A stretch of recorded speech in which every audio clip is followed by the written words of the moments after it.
Père riche voit hôtesse calmer son enfant autiste en crise, tout change.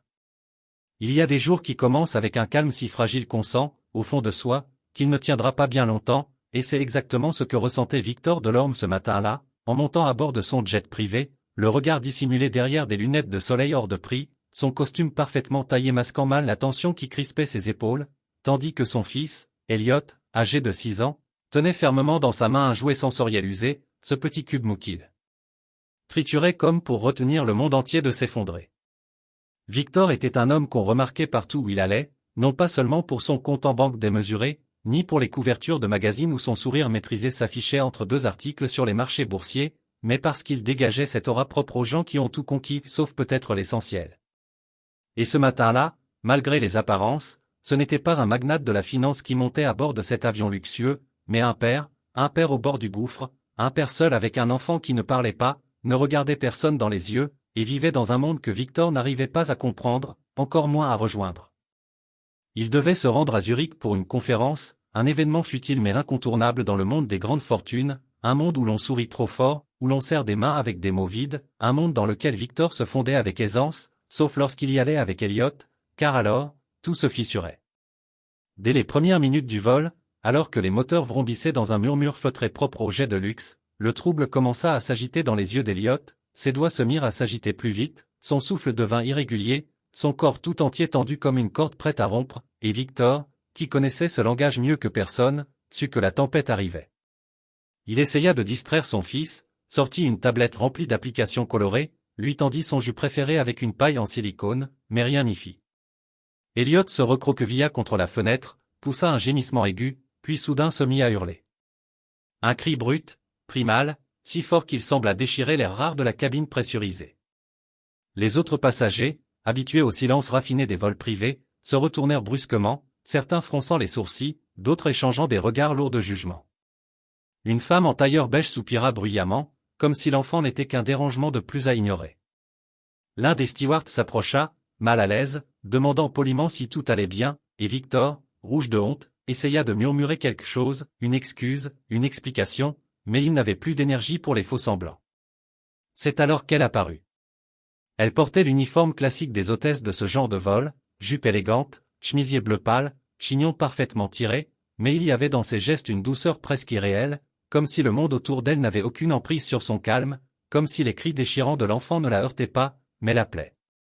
Elle s'appelait Clara, il le découvrirait plus tard, mais à cet instant précis, elle n'était pour lui qu'une silhouette blonde aux gestes lents et mesurés, une voix douce qu'on n'entendait pas encore mais qu'on ressentait déjà. Elle ne parla pas tout de suite. Elle ne posa pas de questions inutiles, ne demanda pas ce qu'il avait, ne proposa pas des distractions bruyantes ou de la musique ridicule. Elle s'agenouilla doucement à hauteur d'Elliot, en gardant une distance respectueuse, et sans le regarder droit dans les yeux, car elle sortit discrètement un objet de sa poche, une balle sensorielle en mousse, qu'elle roula lentement au sol vers lui, comme une offrande silencieuse. Elliot ne réagit pas tout de suite, mais ses cris commencèrent à s'interrompre par saccades, comme un orage hésitant. Victor la regardait, stupéfait. Personne, jamais, n'avait su faire cela. Même pas lui. Clara sortit ensuite un petit carnet et un feutre, et sans rien dire, elle dessina rapidement un visage souriant, puis un avion, puis un nuage. Elle glissa lentement le carnet vers Elliot, qui, à la surprise de tous, tendit la main, toucha le dessin, et prononça un son indistinct, un murmure rauque mais chargé de sens. Ce n'était pas un mot, non, mais c'était un lien, un fil ténu entre lui et le monde. Victor sentit sa gorge se serrer. Il ne savait pas s'il devait pleurer, parler, ou simplement s'effacer pour ne pas briser ce miracle. Clara releva les yeux vers lui, enfin, et dans son regard il lut quelque chose qu'il n'avait jamais vu dans celui des éducateurs, des thérapeutes, des spécialistes en développement ou des gouvernantes, il y avait là une lumière tranquille, une certitude humble, celle de quelqu'un qui ne cherche pas à réparer un enfant, mais à l'accompagner. Le reste du vol se déroula dans un silence presque sacré. Elliot, épuisé, finit par s'endormir sur les genoux de son père, tenant toujours la balle sensorielle dans sa main, et Victor, incapable de parler, resta là, les yeux perdus sur la mer de nuages, le cœur lourd d'une gratitude qu'il ne savait pas formuler. À l'atterrissage, il se leva brusquement et chercha du regard cette femme qui avait, en quelques gestes simples, transformé un enfer en apaisement. Il la trouva près de la porte, en train de ranger calmement un chariot. Il s'approcha d'elle, hésitant, presque tremblant, et lui dit. Comment avez-vous fait? Elle le regarda sans détour, un léger sourire au coin des lèvres, et répondit doucement. Je n'ai rien fait d'extraordinaire. Il ne fallait pas le calmer. Il fallait l'écouter. Ce fut une claque invisible. Une révélation brutale. Et à cet instant, Victor sut, au plus profond de lui, que sa vie venait de basculer, non pas à cause d'un effondrement financier ou d'un triomphe professionnel, mais parce qu'une hôtesse inconnue venait de lui montrer ce qu'il n'avait jamais su voir. Son fils n'était pas un problème à résoudre, mais un univers à découvrir. Et dans son cœur, une idée folle germa, et si cette femme pouvait les aider davantage? Et s'il avait enfin trouvé quelqu'un capable de franchir le mur qu'il n'avait jamais su traverser? Mais il ne savait pas encore que cette rencontre allait tout bouleverser. Il y a, dans certaines voix, une manière d'entrer dans l'âme sans frapper, une douceur si rare qu'on la confond presque avec le silence, une façon de parler sans dire grand-chose, mais qui pourtant dit tout, et c'est exactement ce que Victor ressentit lorsque, quelques heures après l'atterrissage, il se retrouva face à Clara dans le salon feutré d'un terminal privé, le petit Elliot profondément endormi sur une banquette, les joues encore rouges de fatigue, le souffle paisible comme rarement, tenant toujours cette balle sensorielle dans sa main fermée, comme s'il ne voulait pas que ce moment s'échappe. Victor, encore vêtu de son élégant costume bleu nuit, mais dont le col s'était ouvert et la cravate pendait lâchement, n'était plus cet homme impassible qu'on voyait sur les couvertures des magazines économiques, il était un père vidé, profondément secoué, les yeux cernés d'émotions non digérées, les mains jointes comme pour se raccrocher à quelque chose, n'importe quoi, capable de lui faire comprendre ce qu'il venait de vivre dans cet avion, ce miracle doux qui avait traversé sa vie comme une comète sans prévenir. Il ouvrit la bouche pour parler, sans trop savoir par où commencer, et ce fut Clara, toujours droite, mais détendue, qui prit la parole la première, dans ce ton calme et posé qui, sans être autoritaire, portait une force inattendue, comme si chaque mot avait été pesé, mesuré, pour ne pas heurter. Je ne voulais pas vous embarrasser, monsieur Delorme, je sais que ce genre de moment peut être difficile, surtout en public, surtout dans un monde qui ne comprend pas toujours ce que votre fils ressent. Victor hocha lentement la tête, tentant de rassembler ses pensées, son ego froissé, sa culpabilité, son admiration brutale pour cette femme inconnue qui, en quelques minutes, avait su ce qu'il cherchait depuis des années à obtenir à coups de spécialistes, de séances hors de prix et de diagnostics plus froids les uns que les autres. « Comment avez-vous su » demanda-t-il enfin, presque dans un murmure, non pas comme un homme qui interroge, mais comme un enfant qui espère. Clara hésita un instant, puis s'assit doucement en face de lui, croisant les jambes, le regard baissé vers Elliot, comme si elle ne voulait pas le réveiller, ou peut-être, comme si elle respectait encore l'espace qu'il lui avait concédé. « Mon petit frère s'appelait Gabriel, » dit-elle simplement, et dans la manière dont elle prononça ce prénom, on comprit qu'il n'était plus là, il était autiste, lui aussi. Non-verbal, hypersensible, et pourtant, il avait en lui plus d'univers que bien des adultes bavards. J'ai appris à le connaître sans mots, à écouter les silences, à sentir ce qu'il ne disait pas. Alors quand j'ai vu Elliot, j'ai su. Pas parce qu'il ressemblait à Gabriel, mais parce que je connais ce langage invisible. Victor se sentit soudain envahi d'une émotion qu'il n'avait pas prévue, un mélange de reconnaissance et de douleur, car cette femme, qu'il n'avait vue que quelques heures plus tôt comme une simple hôtesse de l'air, venait de franchir sans effort les murailles qu'il avait construites autour de lui, cette forteresse d'indifférence et de solitude dorée, derrière laquelle il s'abritait pour ne pas affronter l'impuissance d'être père d'un enfant qu'il aimait plus que tout, mais qu'il ne savait pas comprendre. Il la remercia maladroitement, parlant d'un ton sec qui trahissait l'émotion qu'il voulait masquer, puis, pris d'une impulsion qu'il ne comprit pas lui-même, il lui demanda « non », il la supplia presque de venir passer quelques jours à la villa familiale, sur les hauteurs de Nice, pas comme une employée, pas comme une thérapeute, mais comme une invitée, une présence bienveillante, quelqu'un qui, peut-être, pourrait l'aider à reconstruire ce lien fragile qu'il avait avec son fils, lien qu'il sentait menacé de se rompre à chaque instant de trop, chaque geste mal interprété, chaque cri qu'il n'arrivait pas à calmer. Clara resta silencieuse quelques secondes, le regard fixé sur les doigts d'Elliot qui bougeaient doucement dans son sommeil, puis elle releva les yeux, et dans ce regard-là, Victor comprit qu'elle avait dit oui avant même d'ouvrir la bouche. Et ainsi, 2 jours plus tard, elle franchit le seuil de la Villa Delorme, une bâtisse élégante, perchée sur une colline verdoyante, avec une vue imprenable sur la mer Méditerranée, des colonnes blanches, des sols en marbre, des œuvres d'art sur les murs, et un silence pesant, presque glacial, comme si le luxe lui-même avait oublié d'être vivant. Clara s'arrêta un instant dans le hall, observant les lieux avec un regard non pas impressionné, mais attentif, presque triste, et ce fut là, dans ce premier pas dans l'univers de Victor, qu'elle comprit à quel point ce monde était vide de chaleur, malgré sa beauté. Elliot vint à sa rencontre, lentement, attiré par la présence familière de cette femme qui ne le forçait jamais à parler, ne l'obligeait à rien, et dans un geste timide mais clair, il tendit sa main vers elle, sans bruit, sans mots, mais avec une intention pleine, entière. Victor, qui observait tout cela depuis l'escalier, sentit quelque chose se briser en lui, une coque, une armure, un réflexe d'homme habitué à contrôler, à diriger, à prévoir, car là, devant ses yeux, son fils venait d'accueillir quelqu'un, spontanément, sans peur, sans fuite, et cela valait plus que toutes les victoires financières qu'il avait jamais remportées. Ce soir-là, ils dînèrent tous les trois sur la terrasse, sous un ciel embrasé de pourpre et d'or, et pour la première fois depuis des années, Victor rit, non pas par politesse, non pas pour séduire ou masquer un malaise, mais parce qu'Elliot, en manipulant des morceaux de pain comme des petits personnages, avait fait une grimace qui, sans le vouloir, déclencha un fou rire chez Clara, un rire franc, limpide, contagieux. Et c'est dans ce moment suspendu, alors que la nuit tombait lentement, que Victor comprit qu'il voulait plus que quelques jours, plus qu'une simple présence passagère, il voulait comprendre ce que Clara savait, il voulait apprendre, changer, et peut-être même, devenir un père à la hauteur. Mais au fond de lui, il sentait aussi que cette paix fragile n'allait pas durer, car dans les ombres du passé, une silhouette qu'il n'avait pas vue depuis longtemps approchait. Et ce qu'il ignorait encore, c'est que cette silhouette allait tout remettre en question.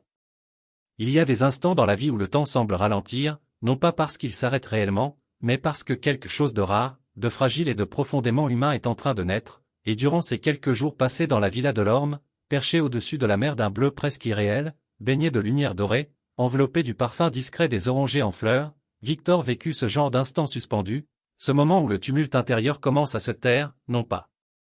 parce que les problèmes disparaissent, mais parce que l'âme commence à les regarder autrement. Clara, fidèle à elle-même, n'imposa rien, ne força aucune transformation, ne proposa pas de thérapie miracle ou de programme structuré comme ceux que Victor avait 1000 fois essayé de suivre avec des spécialistes à la renommée internationale, mais qui s'étaient tous heurtés au mur invisible qu'Elliot dressait entre lui et le monde. Non, elle se contenta d'être là, présente et constante, comme une lumière douce qui ne cherche pas à éblouir, mais simplement à réchauffer. Chaque matin, elle retrouvait Elliot dans le jardin, là où l'enfant semblait le plus serein, là où les bruits étaient filtrés par les haies et les chants des oiseaux, et avec une patience infinie, elle l'invitait à explorer le monde à travers les textures des feuilles, la douceur du sable dans un bac sensoriel improvisé, la musique discrète d'un carillon qu'elle avait accroché à une branche, et peu à peu, à travers ces gestes simples et pleins d'intention, un lien naquit entre eux, un lien qui ne passait pas par les mots, mais par la confiance. Victor, qui au début observait de loin, parfois debout derrière une baie vitrée, parfois assis sur les marches du patio, sentait son cœur se fissurer lentement sous le poids de ce qu'il découvrait, son fils, si souvent enfermé dans une agitation incomprise, était capable de douceur, de concentration, même d'humour à sa manière, et Clara, sans jamais le féliciter bruyamment ni souligner chaque progrès, accompagnait simplement ce cheminement avec une justesse bouleversante. Il y eut un moment, un après-midi tiède où le ciel semblait s'être mis en pause, où Elliot, assis dans l'herbe, saisit la main de son père pour la poser doucement sur son propre torse, comme pour lui dire « Je suis là, avec toi », et ce simple contact, si direct, si clair dans son intention, fit couler sur les joues de Victor des larmes silencieuses qu'il n'avait pas su retenir, et quand il releva les yeux vers Clara, elle lui adressa un sourire discret, sans un mot, car elle savait que ce moment n'avait besoin d'aucun commentaire. Les jours passèrent ainsi, rythmés par des rituels simples, le petit déjeuner sur la terrasse, les jeux dans le jardin, les bains tièdes à l'heure du crépuscule, et, parfois, lorsqu'Elliot était couché, Victor et Clara restaient éveillés à parler, de tout et de rien, de Gabriel, de solitude, d'enfance, de ce que c'est d'aimer sans comprendre, de ce que c'est de grandir sans repère. Un soir, alors que la lune éclairait faiblement les colonnes blanches de la villa, Victor proposa à Clara de rester plus longtemps, de devenir, non pas une employée, mais une sorte de guide, une présence stable dans la vie de son fils, et peut-être aussi dans la sienne, et bien que ses mots aient été prudents, presque maladroits, Clara sentit dans sa voix une sincérité désarmante, celle d'un homme qui ne demandait pas de l'aide par caprice, mais parce qu'il avait découvert, pour la première fois depuis longtemps, ce que signifiait vraiment l'espoir. Clara ne répondit pas tout de suite, préférant marcher un peu sous les citronniers, comme si elle pesait chaque possibilité dans le silence de la nuit, mais au fond d'elle, quelque chose avait déjà dit oui, non pas à Victor, ni même à la promesse d'un nouveau départ, mais à Elliot, à ce petit garçon qu'il avait, sans le savoir, réconcilié avec sa propre douleur, celle qu'elle portait depuis la mort de son frère, trop tôt, trop brutalement. Et pourtant, alors que tout semblait enfin trouver un équilibre, alors que les jours se succédaient avec une harmonie nouvelle, la paix fragile construite dans cette maison luxueuse mais désormais habitée se brisa en un instant, lorsqu'un matin, alors que Victor rentrait d'un appel d'affaires dans son bureau vitré, la gouvernante de la maison s'approcha timidement de lui tendant une enveloppe blanche au papier épais, sans expéditeur apparent. Victor, intrigué, ouvrit l'enveloppe, et à mesure qu'il lisait les lignes parfaitement rédigées d'une main qu'il reconnaissait sans même avoir besoin de lire la signature, son visage perdit toute expression, puis se referma lentement, comme s'il venait de recevoir un coup qu'il n'attendait plus depuis longtemps. La mère d'Elliot, Celia, annonçait son retour. Celia, femme aussi insaisissable qu'ambitieuse, qu'il n'avait pas vue depuis 4 ans, depuis qu'elle avait décidé de poursuivre ses projets artistiques à travers le monde, loin de tout, loin de son fils, loin des cris et des nuits blanches, loin de la douleur d'être une mère d'un enfant qu'elle n'arrivait pas à aimer comme il fallait, Celia, qui, après avoir disparu, annonçait maintenant qu'elle souhaitait revoir son fils, passer du temps avec lui, et qu'elle exigerait un droit de visite. Voire une garde partagée. Clara comprit tout en un regard. Elle vit dans les yeux de Victor ce mélange d'effroi, de trahison et de panique, et elle comprit que l'équilibre si durement gagné risquait d'être balayé par cette présence revenue du passé, cette femme qui n'avait jamais su ou voulu entrer dans l'univers d'Elliot, mais qui revenait maintenant comme une tempête déguisée en promesse. Victor ne dit rien ce soir-là. Il resta longtemps sur la terrasse, immobile, regardant la mer sans la voir, les poings serrés sur les accoudoirs de son fauteuil, comme s'il cherchait un ancrage que le vent menaçait d'arracher. Et dans la chambre voisine, Elliot, qui ne savait rien encore, sentit malgré tout, dans la tension de la maison, que quelque chose s'approchait, quelque chose d'inconnu et de dangereux, un changement qu'il ne pouvait nommer, mais qui vibrait déjà dans l'air, comme un orage silencieux. Clara, assise au pied de son lit, caressa doucement ses cheveux, murmurant une berceuse ancienne, une chanson que Gabriel aimait, comme pour dire « Je suis là, quoi qu'il arrive ». Mais elle savait, au fond d'elle, que les jours tranquilles étaient comptés, et que le combat à venir ne serait pas seulement pour la paix d'un enfant, mais pour le droit d'aimer autrement. Il est des silences qui blessent plus que des cris, des silences lourds comme des secrets trop longtemps tus, des silences qui s'invitent dans une pièce et s'installent dans chaque recoin, rendant l'air plus épais, les gestes plus incertains, les regards plus fuyants, et depuis l'annonce du retour de Celia, Victor vivait dans ce genre de silence oppressant, un silence qui s'étirait entre lui et Clara, entre lui et Elliot, un silence que personne n'osait briser, parce que chacun savait, sans se le dire, que le fragile équilibre qu'ils avaient bâti risquait de s'effondrer à la moindre parole de trop. Le matin, Victor se levait tôt, plus tôt qu'avant, comme pour fuir quelque chose qu'il ne savait pas nommer, et errait dans la villa comme un fantôme, feuilletant des dossiers sans les lire, répondant à des appels qui l'écourtaient, repoussant les réunions, les dîners d'affaires, les obligations du monde qu'il avait autrefois dominé avec aisance, car maintenant, tout son être était accaparé par une angoisse sourde et constante. La peur de perdre ce qu'il venait à peine de trouver, la peur de voir Celia revenir et tout réduire à néant, pas seulement son autorité de père, mais cette connexion miraculeuse avec son fils qu'il commençait tout juste à comprendre, ce lien qu'il avait tissé, non avec des mots, mais avec une présence nouvelle, nourrie par Clara, éclairée par la patience, sculptée jour après jour dans l'ombre du passé.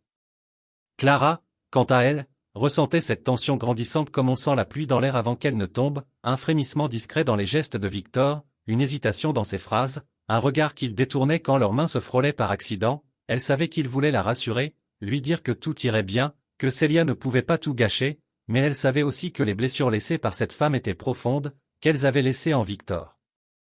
une faille, une culpabilité mêlée d'amour déçu, et que cette faille saignait de nouveau à l'idée de devoir à nouveau partager son fils avec celle qui n'avait su rester.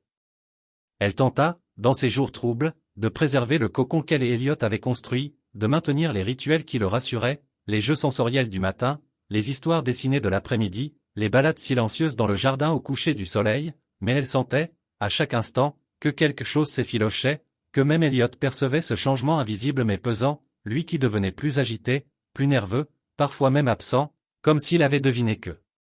l'équilibre de son monde était menacé. Et puis, un jour, sans prévenir, elle arriva. Celia. Elle descendit d'une voiture noire, élégante comme toujours, fine, parfaitement maquillée, vêtue d'une robe blanche qui semblait crier au monde qu'elle n'avait rien à se reprocher, ses lunettes de soleil dissimulant un regard que Victor n'avait pas vu depuis 4 ans, un regard qu'il connaissait trop bien, ce regard tranchant et vide à la fois, celui d'une femme qui ne venait pas par amour, mais par nécessité, par orgueil, par besoin de reprendre ce qu'elle pensait lui appartenir encore. La rencontre fut glaciale. Victor, raide comme un piquet, la salua à peine, ses mâchoires contractées, tandis qu'Elliot, qui observait depuis l'encadrement de la porte, recula lentement, jusqu'à disparaître dans le couloir, laissant tomber au sol la balle sensorielle qu'il ne quittait jamais, et ce simple geste, ce petit bruit sec contre le marbre du sol, brisa quelque chose en Clara, car elle comprit que cet enfant, qui avait appris à faire confiance, à tendre la main, à sourire sans raison, venait de ressentir une peur si viscérale qu'il en avait oublié son ancrage. La journée fut un théâtre d'ombre et de tensions contenues.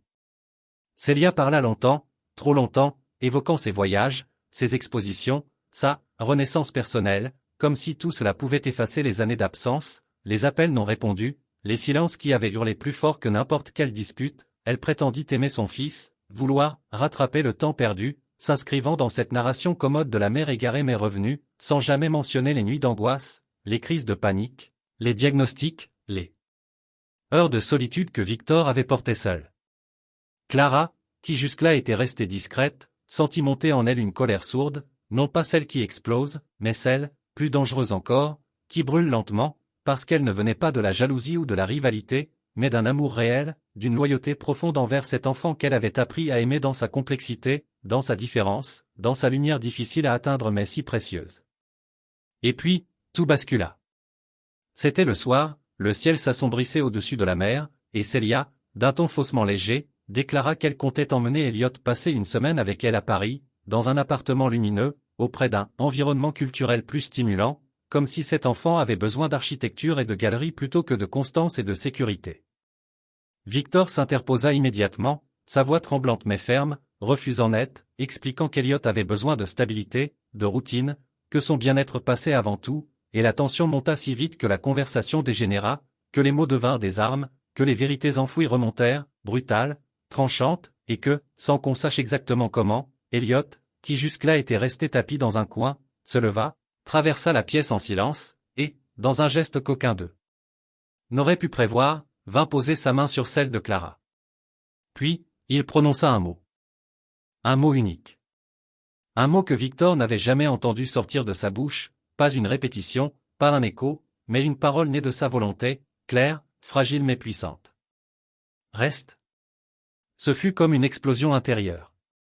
Clara sentit les larmes lui monter aux yeux, Victor se figea, bouche ouverte, main tremblante, et Célia, pour la première fois, perdit son masque, ses lunettes, son sourire, car dans ce mot unique, dans cette voix venue d'un silence de si longues années, se trouvait un choix, une évidence, une vérité que plus rien ne pourrait effacer. Mais avant que quiconque n'ait pu réagir, avant que Victor n'ait pu prononcer une phrase ou que Clara n'ait pu faire un pas vers lui, un bruit sourd résonna dans l'entrée, un claquement de porte, des voix en panique, la gouvernante courant vers le salon, un téléphone à la main, le souffle coupé, les yeux écarquillés. Elle tendit le téléphone à Victor, et dans sa voix tremblante, il n'y avait que 4 mots. « C'est pour vous, monsieur. » « Urgent. » Victor prit l'appareil, porta le combiné à son oreille, écouta, et son visage blêmit, ses yeux se perdirent dans le vide, son corps chancela comme s'il avait reçu un coup invisible. Puis il lâcha dans un souffle rauque. « C'est l'hôpital. C'est Clara. » Il y a des secondes qui s'étirent comme des éternités, des respirations suspendues dans un vide où plus rien ne semble réel, où le monde entier devient flou autour d'une seule pensée, et c'est exactement ce que Victor ressentit à cet instant précis, alors qu'il tenait encore ce téléphone contre son oreille, le regard perdu, la gorge serrée, les mots de l'interlocuteur tournant en boucle dans son esprit sans qu'il ne puisse vraiment les assembler, comme si son cerveau refusait de les entendre. De les comprendre, de les accepter, car il savait que derrière ce message d'urgence, derrière la voix précipitée du médecin, se trouvait quelque chose qu'il n'était pas prêt à affronter, quelque chose qu'il n'avait jamais envisagé même dans ses cauchemars les plus cruels. Il s'était levé d'un bond, sans répondre, sans réfléchir, le cœur battant à une vitesse folle, appelant la voiture, attrapant à peine sa veste, jetant un dernier regard vers Elliot, qui, debout au milieu du salon, semblait figé, comme s'il avait absorbé la panique ambiante sans en comprendre la cause, et pourtant, dans son regard, il y avait quelque chose de neuf, de perçant, une conscience aiguë que les choses étaient en train de basculer, et ce regard-là poursuivit Victor jusqu'à l'hôpital. Ce regard-là le hanta pendant toute la route, ce regard-là fut ce qui le retint de s'effondrer. Clara avait fait un malaise soudain, survenu sans préavis, alors qu'elle s'était éloignée dans le jardin pour prendre un moment à elle, sans doute pour respirer après l'affrontement tendu avec Célia, et c'est là, dans le calme apparent de ce lieu qu'elle aimait tant, entouré des arbres et des odeurs d'agrumes, que son corps avait cédé, trahi par un cœur trop souvent oublié, trop souvent mis de côté pour s'occuper des autres, pour porter les douleurs du monde sans jamais avouer les siennes, et lorsqu'on l'avait trouvée, elle était consciente mais faible, tremblante, incapable de parler, le visage pâle, les lèvres blêmes. À l'hôpital, les couloirs semblaient interminables, les murs blancs lui donnaient la nausée, et chaque minute passée sans réponse le rendait plus fébrile, jusqu'à ce que finalement, un médecin vienne à sa rencontre, l'air grave mais mesuré, lui expliquant avec un calme presque irritant qu'il s'agissait d'une arythmie sévère, probablement aggravée par le stress, la fatigue, les années de silence et de tension accumulées, mais qu'elle était stable désormais, qu'elle se reposait, qu'elle était consciente, qu'il pouvait la voir mais brièvement. Victor entra dans la chambre sur la pointe des pieds, comme s'il avait peur de déranger le silence, comme si ses propres pas pouvaient abîmer la paix fragile qu'il voyait sur le visage endormi de Clara, et quand elle ouvrit les yeux, lentement, difficilement, il sentit un nœud se défaire en lui, un poids se délier, une vague d'émotion le submerger, car il comprit alors à quel point il tenait à elle, non pas comme à une solution, non pas comme à une aide pour son fils, mais comme à une femme, à une âme, à une présence devenue essentielle. Il s'assit près d'elle, prit sa main dans la sienne, la serra doucement, et pendant un long moment, ils restèrent ainsi, sans parler, simplement connectés par ce geste, comme deux êtres qui n'ont plus besoin de mots, parce que tout a déjà été dit dans les silences, dans les regards, dans les gestes partagés sous les arbres, dans les histoires racontées sans voix à un enfant qu'ils aimaient tous les deux, chacun à sa manière. Quand elle parla enfin, sa voix était faible mais claire, et ce qu'elle dit n'était pas une plainte, ni une demande, mais une vérité nue. Tu sais, je suis fatigué, Victor, fatigué de porter seul, fatigué de partir toujours avant d'avoir trouvé un endroit où rester. Et lui, les larmes aux yeux, lui répondit sans détour, sans orgueil, sans détourner le regard, alors reste ici, reste avec nous, pas comme une invitée, pas comme un soutien temporaire, mais comme une partie de cette famille que nous sommes en train de devenir. Ils ne se promirent rien de plus, car les promesses sont des chaînes si elles ne sont pas accompagnées d'action, et Victor avait compris, enfin, que l'amour ne se décrète pas, qu'il se prouve dans la constance, dans l'attention, dans la présence, dans cette capacité à rester même quand tout devient flou, même quand le cœur vacille, même quand le passé revient frapper à la porte avec ses menaces voilées. Quand ils rentrèrent à la villa, une semaine plus tard, le soleil baignait la maison d'une lumière dorée, presque irréelle, comme si le monde entier avait retenu son souffle et recommençait à respirer avec eux, et lorsqu'Elliot vit Clara descendre de la voiture, il courut vers elle, sans hésiter, sans peur, se jetant dans ses bras comme s'il retrouvait une part de lui-même, comme si son univers retrouvait enfin sa forme complète. Victor, les observant à quelques pas, sentit en lui une certitude nouvelle, peu importe ce que Célia dirait, peu importe les avocats, les juges, les menaces voilées, car il savait maintenant qu'Elliot, par un simple mot, avait fait son choix, et que ce choix, personne ne pourrait jamais le lui retirer, parce qu'il avait été fait avec le cœur, avec la chair, avec l'instinct. Le temps passa, lentement, sans grand bouleversement, mais avec une paix nouvelle, construite jour après jour, comme on répare une maison abîmée par les tempêtes, en renforçant les fondations, en redonnant de la couleur aux murs, en ouvrant les fenêtres au soleil. Elliot s'épanouissait dans un rythme doux, sans pression, explorant son monde à son rythme, parfois murmurant un mot, parfois se contentant d'un dessin, mais toujours ancré, toujours regardé, toujours aimé. Clara, plus discrète qu'avant, prenait soin d'elle autant que des autres, se reposant quand elle en avait besoin, acceptant d'être entourée, soutenue, et Victor, désormais plus père qu'homme d'affaires, avait appris à ralentir, à regarder, à écouter, non pour répondre, mais pour être présent. Et peut-être est-ce là le véritable miracle de cette histoire, non pas dans les mots qu'Elliot a fini par prononcer, ni dans la guérison d'un cœur trop sollicité, mais dans cette transformation lente, profonde, irréversible, de trois êtres autrefois brisés, perdus, seuls, qui ont su, à force de patience, de larmes et d'amour silencieux, construire un foyer, non pas parfait, mais vrai. Car il y a des familles qui naissent du sang, et d'autres qui naissent d'un geste, d'un regard, d'un moment de grâce dans un avion, où tout change à jamais. Et parfois, le plus grand des luxes, ce n'est pas l'or ni les villas, ni les avions privés, mais la main d'un enfant posée sur la vôtre, et ce simple mot qu'il murmure, comme une bénédiction, reste. Des années passèrent, discrètes, comme des feuilles qu'emporte le vent d'automne sans jamais vraiment les arracher aux arbres. Victor n'était plus tout à fait le même homme ou plutôt, il était enfin devenu celui qu'il avait toujours voulu être, sans jamais oser se le dire. Le costume restait parfois suspendu dans le dressing plusieurs jours d'affilée, remplacé par des chemises froissées, des jeans confortables, et des mains souvent tachées de peinture ou de terre, car il avait appris à vivre autrement, à créer non plus de la richesse abstraite, mais des souvenirs concrets. Clara, elle, vivait toujours dans la villa, mais personne ne se souvenait vraiment du moment exact où elle avait cessé d'être une invitée. Elle faisait partie des murs, de l'air, des habitudes. Elle s'occupait de son petit potager derrière la maison, enseignait à Elliot les saisons à travers les cycles de la nature, cueillait des fleurs pour le plaisir de les nommer ensemble, et parfois, le soir, elle racontait des histoires qui n'avaient ni début ni fin, mais que l'enfant écoutait avec attention, comme on écoute le battement d'un cœur familier. Elliot grandit, lentement, comme poussent les arbres qu'on n'ose pas déranger. Il n'était pas devenu ce que les spécialistes espéraient, il était devenu bien plus.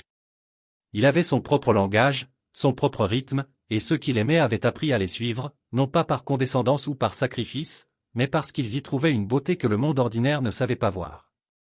Il peignait des toiles remplies de formes floues mais vibrantes, construisait des maquettes de mondes imaginaires où les adultes n'avaient pas leur place, et parfois, il riait, ce rire unique, presque cristallin, qui faisait vibrer les murs de la villa comme une chanson oubliée. Célia n'était jamais revenue. Après la bataille judiciaire, brève mais intense, elle avait fini par comprendre ou peut-être accepter qu'un lien forgé dans l'amour vrai valait davantage que celui imposé par le sang. Elle avait disparu aussi vite qu'elle était revenue, et ni Victor ni Elliot n'avaient cherché à combler ce vide, ils avaient appris que certaines absences ne blessent plus lorsqu'elles ne sont plus attendues. Un soir d'été, alors qu'Elliot avait 12 ans, la villa résonna d'un événement rare. Dans le jardin illuminé de lanternes suspendues, Victor célébrait ses 50 ans. Il avait refusé un gala, un dîner d'affaires ou une réception pompeuse. Il voulait juste un feu doux, quelques amis sincères, et la mer en toile de fond. Au milieu de la fête, alors que les rires flottaient comme des lucioles dans l'air chaud, Elliot s'approcha de son père. Il ne dit rien d'abord, posa simplement une main sur son épaule, et le regarda longuement, avec ce sérieux tranquille qu'il avait toujours eu. Puis, dans un souffle timide mais distinct, il dit « Merci, papa ». Victor ne répondit pas. Il ne pouvait pas. Il le serra simplement contre lui, longuement, comme pour retenir le monde, une fois encore. Clara, debout à quelques pas, les regardait. Elle ne pleura pas. Elle sourit, doucement. Son cœur battait un peu plus lentement depuis cette hospitalisation d'autrefois, mais il battait mieux. Plus juste. Plus vrai. Et dans la lumière dorée de cette nuit d'anniversaire, sous un ciel constellé de promesses tenues et de silences guéris, 3 êtres autrefois étrangers l'un à l'autre formaient un tableau silencieux, une famille née non pas du hasard, mais du choix, de l'attention, du courage de rester. Car au fond, certaines histoires ne finissent jamais vraiment. Elles deviennent simplement des racines.